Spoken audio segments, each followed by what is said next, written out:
அன்பான மாதா தொலைக்காட்சி நேயர்களுக்கு வணக்கம். இன்றைய நிகழ்ச்சியில நம்ம சுகர் பேஷண்ட்க்கு வர்ற நரம்பு பாதிப்பு, அதாவது டயபெட்டிக் நியூரோபதி, அதை பத்தி இன்னைக்கு நம்ம பார்க்கலாம்.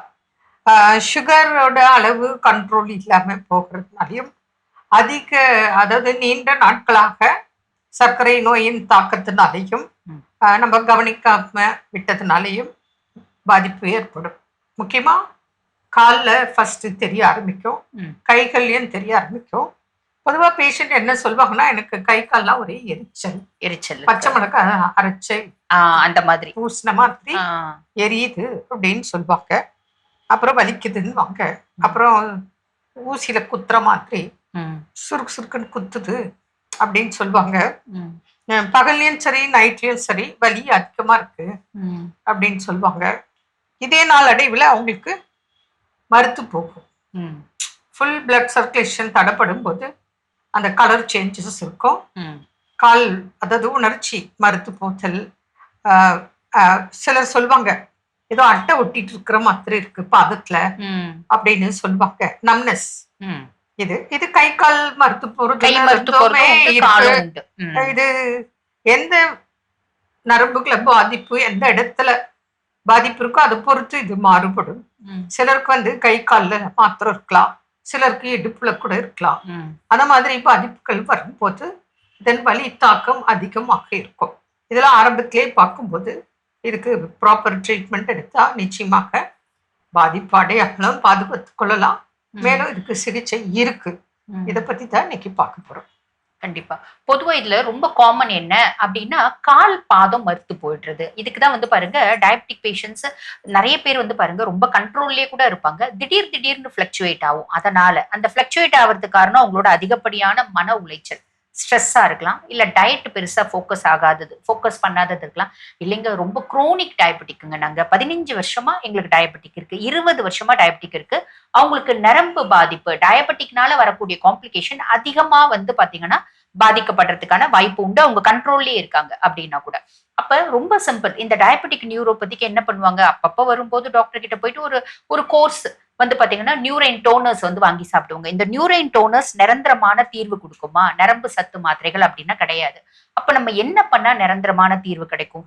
அதாவது வாழ்வியல் மாற்றங்கள், உணவியல் மாற்றங்கள், அது கூட ஆயுஷ் மெடிகேஷன்ஸ், கன்சர்வேட்டிவ் ட்ரீட்மெண்ட் இப்படி எடுக்கணும். முக்கியமா இவங்க பெல்ட் வச்ச செப்பல் போட்டுக்கணும். அதே மாதிரி நிறைய பாருங்க, பெருசா ஒரு கல்லு அடிச்சுட்டு இருக்கும்.